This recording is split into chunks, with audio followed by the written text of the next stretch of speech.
Pradely-Saumont. Pradely-Saumont. La station des bons blancs. La station des bons blancs. Sensation Alpes. Sensation Alpes. La radio de Pradely-Saumont. Bonjour à tous, bienvenue sur Sensation. Je suis aujourd'hui avec Monique Cocolon, responsable site formation médiation à l'association Pays Alpes. Bonjour. Bonjour. Alors votre association réunit plusieurs acteurs locaux. À quel besoin répondait la création de l'association Pays Alpes ? Eh bien, cette association, elle est très ancienne. Elle répondait à un besoin de valorisation d'un territoire, puisque l'association, elle date de 1986 avec la création d'un musée paysan.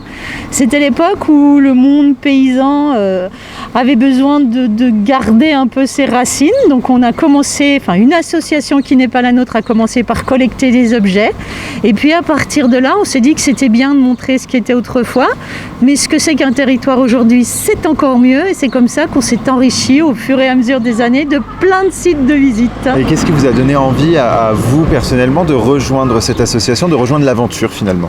Eh bien moi j'aime montrer ce que c'est qu'un pays, montrer ce que c'est que le patrimoine. Et puis j'aime bien les gens. J'aime bien discuter avec les gens, j'aime bien avoir rencontré plein de gens différents, des grands, des petits, des jeunes, des anciens, de toutes sortes. Et puis je trouve que à la fois c'est bien pour eux de découvrir chez nous, puis c'est bien pour nous de voir comment ça se passe ailleurs. Et alors vous organisez des événements, vous valorisez le patrimoine et la découverte des producteurs locaux. Est-ce qu'il était important de créer une sorte de regroupement justement des acteurs locaux ? Oui, c'était important. Alors cette fruitière, elle a vu sa naissance en 1997. C'était l'époque où il y avait 3 fruitières qui existaient sur Mieuxy, avec des fruitières qui étaient plus aux normes. Et puis est venu le moment de se poser la question de qu'est-ce qu'on fait pour les agriculteurs, pas pour nous. Est-ce qu'on s'arrête ? Est-ce qu'on vend le lait aux industriels et puis on arrête tout cet esprit coopératif, ou est-ce qu'on se lance dans une aventure ? Et ils ont choisi l'aventure. Et cette aventure, elle n'est pas facile parce que c'est une aventure qui regroupe des agriculteurs, donc un monde paysan, des gens de la culture, donc nous, et puis des gens de la commercialisation, donc tous ceux qui s'occupent de la vente de tout ce qui est produit à la fruitière. Et c'est une belle aventure parce qu'elle montre aussi que s'il n'y avait pas d'agriculteurs, il n'y aurait pas de tourisme, que s'il n'y avait pas de tourisme, il n'y aurait pas de culture. Enfin, il y aurait de la culture, mais pas la même. Et c'est quelque chose qui, moi, m'enthousiasme à chaque fois.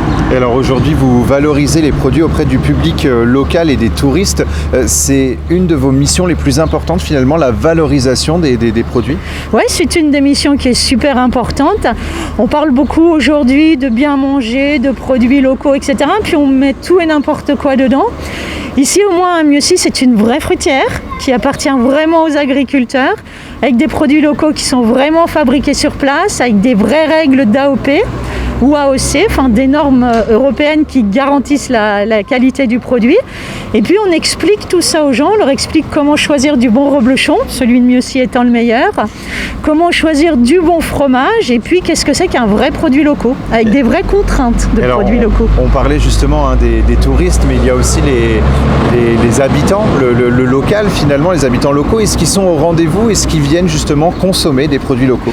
Ah ouais, les habitants du coin viennent, du coin voire de plus loin, viennent consommer. Vous savez, quand on fait des bons produits, ça c'est un petit peu de partout. Et puis nous, on fait aussi visiter la fromagerie. On fait des ateliers de fabrication tous les étés. Et puis on voit au début, il y a quelques touristes. Et puis de plus en plus des gens du local qui viennent. Souvent des grands-parents qui gardent leurs petits-enfants, qui ont envie de leur montrer ce que c'est qu'une fabrication de fromage. Puis après les parents viennent, puis les oncles et tantes. Et puis après, on n'a plus assez de place. Et est-ce qu'on peut voir vos missions comme un soutien finalement aux producteurs et aux commerçants locaux ? Nous, on est un soutien pour eux, puis eux sont un soutien pour nous. On est soutien les uns des autres. En fait, c'est juste un immense puzzle. Un territoire, il est vivant parce qu'il y a plein de gens qui œuvrent pour le valoriser. Nous, on montre ce que font les producteurs, mais eux, ils sont là et ils nous permettent de discuter de nos passions. Donc, bel échange, un beau deal. Vous organisez plusieurs visites au sein du territoire. Quelles sont justement les visites auxquelles nous pouvons participer ? Alors, vous pouvez évidemment visiter l'Ancêtre, le musée paysan. Là-bas, on a créé ce qu'on appelle un absurde game. C'est-à-dire, on s'est inspiré des escape games et comme tout le monde en faisait, nous, on a fait quelque chose de complètement absurde. Vous pouvez aller dans le musée, vous avez 1 heure pour déjouer une malédiction, c'est pas mal. On a des livrets-jeux pour les enfants, on a une vieille salle de classe avec des exercices du certificat d'études primaires à résoudre. Et puis on organise aussi des visites de ruines de châteaux, des Sires de Faucigny. château qui a plus de 1000 ans, où on allie des visites théâtralisées avec des jongleries, avec des spectacles de troubadours. Jeudi qui vient, on fait visiter un prieuré. Alors vous allez me dire, un prieuré, qu'est-ce que c'est? C'est une magnifique église romane avec un fond de chœur baroque. On fait visiter aussi des espaces naturels sensibles. En fait, on fait découvrir un peu tout le territoire. Voilà, énormément de choses. Et aujourd'hui, nous sommes à la fruitière des Hauts-Fleuris, où il est possible de découvrir le métier de fromager. Alors, pouvez-vous nous expliquer ce que font les visiteurs lors de cette découverte? Alors, les visiteurs, d'abord, ils assistent à la fabrication du reblochon derrière une galerie vitrée. On leur explique toutes les normes, comment se fait un reblochon, quel est le métier de fromager. Des fois que ça amène des vocations. Et puis surtout après on leur fait fabriquer eux-mêmes de la tome blanche parce que expliquer c'est bien mais tant qu'on n'expérimente pas. Et donc ils repartent chacun avec une petite tome blanche qu'ils ont fabriquée. On est un peu le top chef de Mieuxy, on leur donne la recette. Et puis des fois ça rate, mais...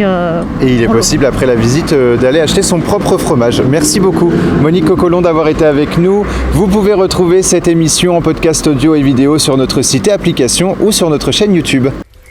Près de Lissoman. La station des bons plans. La station des bons plans.